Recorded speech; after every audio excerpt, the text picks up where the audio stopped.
இனியா ரொம்பவே குழப்பத்தில் இருந்தப்போ பாக்கியா அவங்களுக்கு ஒரு தெளிவை கொடுக்குற மாதிரி ஒரு சரியான முடிவை இனியாவை எடுக்க வைக்கலான்னு சொல்லிட்டு நினைக்கும் போது தான் ஈஸ்வரி மூலயமா கோபி ஒரு சூப்பரான பிளானை போட்டு வேற எந்த பிளானும் இல்லை, நெஞ்சுவலி பிளான் தான், அதை போட்டு ஹாஸ்பிட்டலில் அட்மிட் ஆகி இனியா கிட்ட ரொம்பவே சென்டிமெண்ட்டாக பேசி ஒரு வழியாக அவங்கள கவுத்துறாங்க. இனியாவும் வேற வழி இல்லாமல் நம்மளோட அப்பாவுக்காக நம்ம இந்த வாழ்க்கையை ஏற்றுக்கிட்டு ஆகணும்னு சொல்லிட்டு உடனடியாக அவங்க கிட்ட சரிப்பா நீங்கள் உங்கள் விருப்பம்படியே செய்யுங்க, நான் இதில் எதுவும் சொல்ல மாட்டேன்னு சொல்லிட்டு ரொம்பவே கஷ்டத்தோட அங்கிருந்து அழுதுகிட்டே கிளம்பி போறாங்க. ஆனா அப்போ இதை பார்த்த கோபியோ இனியா அங்கிருந்து போனதுக்கு அப்புறமா ஈஸ்வரி கிட்ட அம்மா நீங்க சொன்ன மாதிரியே நான் செஞ்சுட்டேன், பட் இருந்தாலும் இனியா இதுல ரொம்பவே கஷ்டப்படுறான்னு சொல்லி சொல்ல. ஆனா ஈஸ்வரியும் இப்ப அவ கஷ்டப்பட்டா எதிர்காலத்துல நல்லா இருக்க போறான்னு அர்த்தம், ஒருவேளை இப்ப மட்டும் நீ அவ விருப்பப்படி அவளை ஆட வச்சு அவ்வளவுதான் நம்மள அசிங்கப்படுத்திடுவா, அந்த ஆகாஷோட சேர்ந்து கண்டிப்பா ஓடி போய் கல்யாணமே பண்ணிப்பா, ஏன் அவ பேசினதுல இருந்து உனக்கு அதை தான் அவ பண்ணுவான்னு தெரியலையா என்னன்னு சொல்லி சொல்ல. அதே மாதிரி பக்கத்துல இருந்து செலியனும் கொஞ்சம் கூட வெக்கமே இல்லாம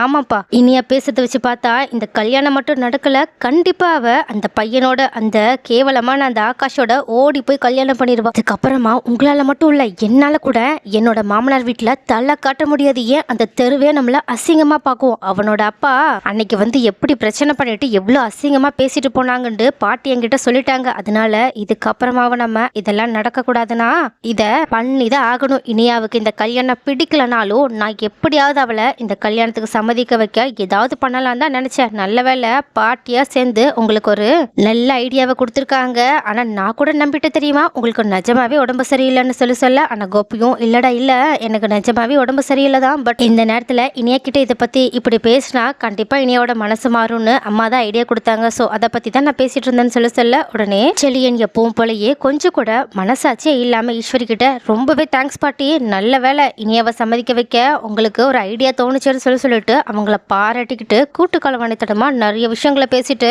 அவங்க அங்கேயே என்ஜாய் பண்ணிட்டு இருக்காங்க. ஆனா தனியா வீட்டுக்கு கிளம்பி வந்த இனியாவும் ரொம்பவே கஷ்டத்தோட ரூம்குள்ள உட்காந்து ரொம்பவே ஆகாஷம் நினைச்சு ஃபீல் பண்ணி அழுதுட்டு இருக்காங்க. அப்போ இது எல்லாத்தையுமே பார்த்துட்டு இருந்த அமிர்தாவும் ஜெனியும் இந்த விஷயத்த பாக்கியாவுக்கு கால் பண்ணி சொல்ல உடனடியே பாக்கியாவும் ரெஸ்டாரண்ட்ல இருந்து வேகமா கிளம்புறாங்க. அப்ப இதை பார்த்த செல்வியும் என்னாச்சுக்கா ஏதாவது பிரச்சனையான்னு கேட்க உடனே பாக்கியாவும் நடந்த விஷயங்கள் எல்லாத்தையுமே சொல்றாங்க. அது மட்டும் இல்லாம கண்டிப்பா அத்தையோ அந்த கோபியோ இனியாவை பிளாக்மெயில் பண்ற மாதிரி தான் ஏதாவது பண்ணிருப்பாங்க, அதனால இனியாவும் வேற வழி இல்லாம இந்த கல்யாணத்தை ஒத்துட்டு இருந்திருப்பான்னு நினைக்கிறேன், அதனாலதான் இப்ப ரொம்பவே ஃபீல் பண்ணிட்டு இருக்கான்னு சொல்லிட்டு ஒன்னே ஒண்ணு மட்டும் நான் சொல்லிக்கிறேன், நிஜமாவே ஆகாஷ் மாதிரி ஒரு பையன் என் பொண்ணுக்கு கிடைச்சா நல்லாதான் இருக்கும், ஏன்னா ஆகாஷ் என் பொண்ணு அவ விருப்பப்படுறத செய்ய வைப்பான்னு நம்புறேன், ஆனா இந்த பக்கமும் அதுக்கு மாறா நடந்துட்டு இருக்க வெறும் பணத்தை மட்டுமே யோசிச்சு பார்த்துட்டு அத்தையோ கோபியோ சேர்ந்து இனியாவோட கனவையே அழிக்க பாக்குறாங்கன்னு சொல்லிட்டு இனியாவும் என்ன பண்ண போறா என்ன முடிவெடுத்திருக்கான்னு தெரியல, நான் போய் அவளை பார்த்துட்டு வந்துடுறேன், ஒருவேளை அவ சோகத்துல ஏதாவது தப்பான முடிவெடுத்துட்டா என்ன பண்றதுன்னு சொல்லிட்டு உடனடியாக அவங்க தன்னோட மனசுல இருக்க எல்லா கஷ்டத்தையுமே செல்வி கிட்ட புலம்பிட்டு அங்கிருந்து கிளம்பி போக. அப்போ இது எல்லாத்தையுமே கேட்ட செல்வியுமே ரொம்பவே கஷ்டத்தோட அவங்களோட ரெஸ்டாரண்ட் வேலை எல்லாத்தையுமே முடிச்சுட்டு தன்னோட வீட்டுக்கு போயிட்டு பாக்கியாவை நினைச்சு ஃபீல் பண்ணிட்டு இருக்காங்க. அதே மாதிரி அங்க இருக்க ஆகாஷுமே இனியாவை நினைச்சு ஃபீல் பண்ணிக்கிட்டு இருக்க. அப்போ இந்த மாதிரி அம்மா மறுபடியுமே ஃபீல் பண்றதை பார்த்துட்டு ஆகாஷ் அவங்க கிட்ட வந்து என்னம்மா ஏதாவது பிரச்சனையா, இனியாவுக்கு ஏதாவது பிரச்சனையா அப்படின்னு கொஞ்சம் தயக்கத்தோட கேட்க உடனே செல்வியுமே மனசுக்குள்ள இதையுமே வைக்காம ஆகாஷ் கிட்ட இந்த மாதிரி இனியாவுக்கு அந்த கல்யாணத்துல சுத்தமா விருப்பம் இல்லைன்னு சொல்றாங்க அக்கா, அது மட்டும் இல்லாம ஏதோ இப்ப மறுபடியும் கோபி சார் எல்லார்கிட்டயுமே நாடக போட ஆரம்பிச்சிட்டாங்களாம், இனியாவையும் பிளாக்மெயில் பண்ற மாதிரி ஏதேதோ பண்ணிட்டு இருக்காங்க, அதனால இனியா வேற வழி இல்லாம இந்த கல்யாணத்தை ஒத்துட்டு இருப்பான்னு நினைக்கிறேன்னு சொல்லிட்டுலாம் அக்கா புலம்பிக்கிட்டே வீட்டுக்கு போனுச்சு. அதான் வீட்டுல இனியா பாப்பா எப்படி இருக்கான்னே தெரியல, அதனாலதான் நான் அதை பத்தியே யோசிச்சுட்டு இருக்கா ஆகாஷ், ஆனா இனியா பாப்பா உண்மையாவே ரொம்ப நல்லவதான், அவ உன்னை பத்தியுமே இப்ப யோசிச்சுட்டு இருக்கான்னு நினைக்கும் போது எனக்கு ரொம்பவே சந்தோஷமா தான் இருக்குன்னு சொல்றாங்க, இருந்தாலும் உன்னால அவளோட வாழ்க்கையே வீணாயிடுமோன்னு இப்ப எனக்கு பயமாவும் இருக்குன்னு சொல்ல. ஆனா ஆகாஷும் நீங்க எதுக்கும் கவலைப்படாதீங்கம்மா, எனக்கு நம்மளோட தகுதி என்னன்றதை நல்லா புரிஞ்சிருச்சுமா, நம்மளோட தகுதியை மாத்துறதுக்காக எனக்கு என்ன பண்ணணும்னு தெரிஞ்சிருச்சு, ஆனா அதே சமயம்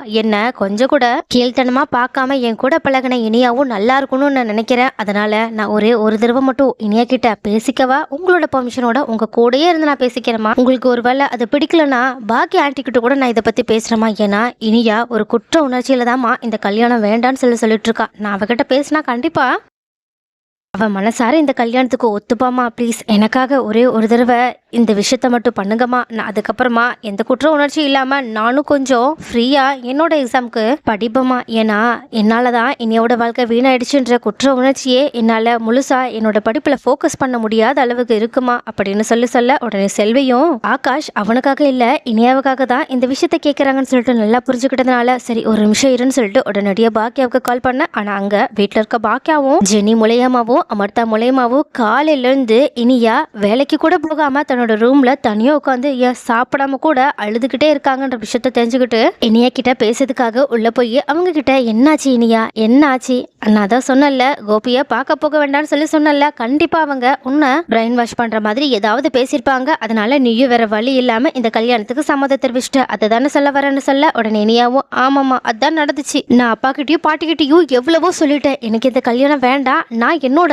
கெரியர்ல சாதிக்கணும்னு ஆசைப்படுறேன், ஆனா யாருமே என் பேச்சை கேட்க மாட்டேங்கிறாங்கம்மா, பாட்டி என்னமோ நான் இப்படி பண்றதுக்கான காரணமே கொஞ்ச நாள்ல ஆகாஷ் எழுதிட்டு ஓடி போய் கல்யாணம் பண்ணிப்பேன், அதனாலதான் நான் இப்படி எல்லாம் நாடகம் போட்டுட்டு இருக்கேன்னு சொல்றாங்கம்மா, அப்பாவோ நான் கல்யாணம் பண்ணி சந்தோஷமா இருக்கிறத அவங்க உயிரோட இருக்கும் போதே பார்க்கணும்னு ஆசைப்படுறாங்க, அவங்க சொல்லும் போது எனக்கு என்னமோ அவங்க சீக்கிரமா இறந்து போயிடுவாங்கன்ற மாதிரி பேசுறாங்கம்மா, ஒருவேளை அப்படி மட்டும் அப்பாவுக்கு ஏதாவது ஆச்சு என்னால என்னையே என் வாழ்நாள்ல மன்னிச்சுக்கவே முடியாதுமா, ஆனா இப்போ பாருங்க இப்போ பாட்டிக்காகவோ அப்பாக்காகவோ நான் என்னோட வாழ்க்கையே தியாகம் பண்ண ரெடி ஆயிட்டேன், ஆனா அவங்க என் வாழ்க்கையில எது எனக்கு சந்தோஷன்றத கொஞ்சம் கூட புரிஞ்சுக்கவே இல்லைல்ல, இதுல ஆகாஷை பத்தி யோசிக்கும் போது எனக்கு ரொம்பவே குற்ற உணர்ச்சியா இருக்குமா, கண்டிப்பா இந்த கல்யாணத்தை நான் அப்பாவோட சந்தோஷத்துக்காகவும் பாட்டியோட சந்தோஷத்துக்காகவும் பண்ணிப்பேன் தான், அதுல வேற வழியே இல்லைன்னு எனக்கு தெரிஞ்சிருச்சு, இருந்தாலும் கண்டிப்பா நான் கடைசி வரைக்கும் சந்தோஷமாவே இருக்க மாட்டேமா, ஏன்னா கடைசி வரைக்கும் ஆகாஷை நினைச்சோம் என்னோட கெரியரை நினைச்சோம் வருத்தப்பட்டுக்கிட்டே தான் இருக்க போறேன், எல்லாம் என் தலைவிதின்னு நினைக்கிறேன் அப்படின்னு சொல்லிட்டு மறுபடியுமே கதறி கதறி அழ. அப்போ இதனால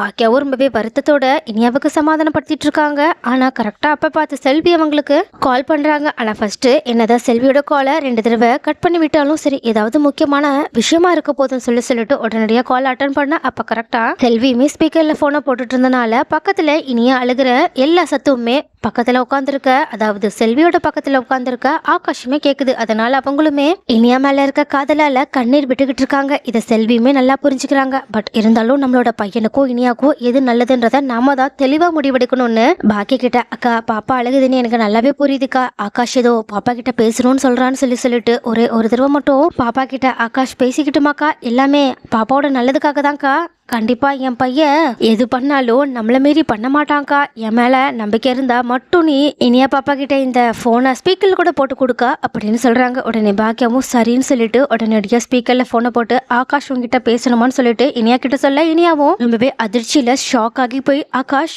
எப்படி இருக்க அப்படின்னு கேட்குறாங்க. ஆனால் ஆகாஷும் தயவு செஞ்சு என்ன மன்னிச்சிரு இனியா, என்னால தான் நீ உன்னோட லைஃப்ல எவ்வளோ கஷ்டத்தை அனுபவிச்சுட்டு இருக்க, பட் நீ இதுக்கப்புறமா என்னை பற்றி தயவு செஞ்சு கவலைப்படாத, நீ இதுக்கப்புறமா உன்னோட லைஃப்பில் சந்தோஷமாக இருக்கணும்னு ஆசைப்படுற, உன்னோட அப்பாவோ பாட்டியோ உனக்கு ஒரு சூப்பரான லைஃப்பை அமைச்சு தர முடிவு பண்ணியிருக்காங்கன்றத நான் என்னோட அம்மா மூலயமா கேள்விப்பட்டேன். பட் அதை ஏற்றுக்க உனக்கு ஏன் கஷ்டமாக இருக்குது தெரியுமா, ஏன்னா நீ என்னை காதலிச்சு எனக்கு ஹோப் கொடுத்துட்ட, ஒருவேளை அந்த கல்யாணத்தை நீ பண்ணிக்கிட்டா எங்கே எனக்கு நீ துரோகம் பண்ணிட்டியோ அப்படின்ற குற்ற உணர்ச்சியில் நீ கஷ்டப்படுவ, அதானே பேசாம இதுக்கப்புறமா நீ என்னை பற்றி கவலைப்படுறத நிறுத்திடு, ஏன்னா நானும் இதுக்கப்புறமா உன்னை பற்றியோ இல்லை நம்மளை பற்றியோ கவலைப்படுற ஸ்டேஜ் எல்லாத்தையுமே தாண்டிட்டேன், நான் இதுக்கப்புறமா என்னோட படிப்பில் மட்டும்தான் முழுசாக ஃபோக்கஸ் பண்ண போகிறேன், நான் ஒரு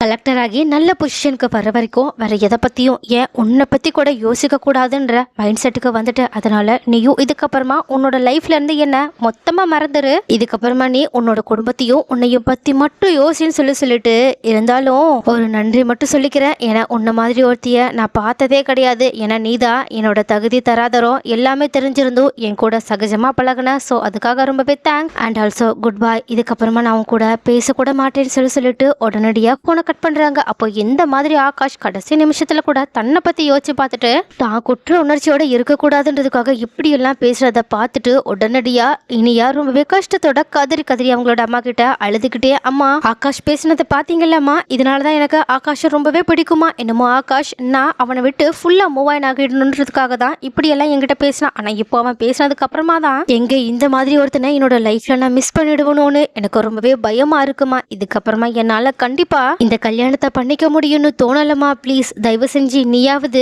நான் ஆகாஷ் மேல எவ்வளோ காதல் வச்சிருக்கேன்றத புரிஞ்சுக்கோமான்னு சொல்லிட்டு அழ ஆரம்பிக்கிறாங்க. இதை பார்த்துட்டு பாக்கியா, என்ன நம்ம ஒன்று நினைச்சா இவ ஒன்று சொல்றா, நான் என்னமோ இவங்க அவளோட ஃபியூச்சருக்காக தான் இந்த கல்யாணம் வேண்டாம் படிக்கணுன்றதுக்காக தான் வேண்டான்னு சொல்லுவான்னு சொல்லி பார்த்தா இப்போ ஆகாஷ் பேசினதுக்கு அப்புறமா என்னமோ ஆகாஷ் தான் வேணுன்ற மாதிரி என்கிட்ட பேசிட்டு இருக்காளே, இப்போ நம்ம என்ன பண்ண போறோம்னு கொஞ்சம் அதிர்ச்சியில தான் உட்காந்துருக்காங்க. பட் இந்த பக்கமும் இனியா இதுக்கு மேலேயும் நான் ஆகாஷை யாருக்காகவும் விட்டு கொடுக்க கூடாதுன்னு சொல்லிட்டு மனசுக்குள்ள ஒரு விபரீத முடிவை பத்தி யோசிச்சுட்டு இருக்காங்க. ஸோ இனியா இந்த மாதிரி ஒரு விஷயத்த பண்ணுவாங்கன்னு நீங்க யாராவது எதிர்பார்த்தீங்களா? ஸோ இதுக்கப்புறமா ஈஸ்வரி என்னதான் இனியா ஆகாஷை ஓடி போய் கல்யாணம் பண்ணிப்பான்னு சொல்லிட்டு அவங்க செய்யக்கூட யோசிக்காத ஒரு விஷயத்த ரொம்பவே மோசமா அவங்க கிட்ட திணிச்சிட்டு இருக்காங்க. பட் இதனால கோபப்பட்டுட்டு இனியா ஈஸ்வரிக்கு பதிலடி கொடுக்கணுன்றதுக்காகவே அவங்க சொன்ன அதே விஷயத்த செஞ்சு செம்மையா கெத்து காட்டுவாங்களா, அப்படி இல்லைன்னா அந்த மாதிரி ஒரு விஷயத்தால தன்னோட அம்மா ரொம்பவே கஷ்டப்படுவாங்கன்னு சொல்லிட்டு யோசிச்சுட்டு அவங்க வேற ஏதாவது ஒரு நல்ல முடிவை எடுத்து அது மூலியமா ஆகாஷ் கூட சேர வாய்ப்புகள் இருக்கா, இனியா என்ன பண்ணா நல்லா இருக்கும்,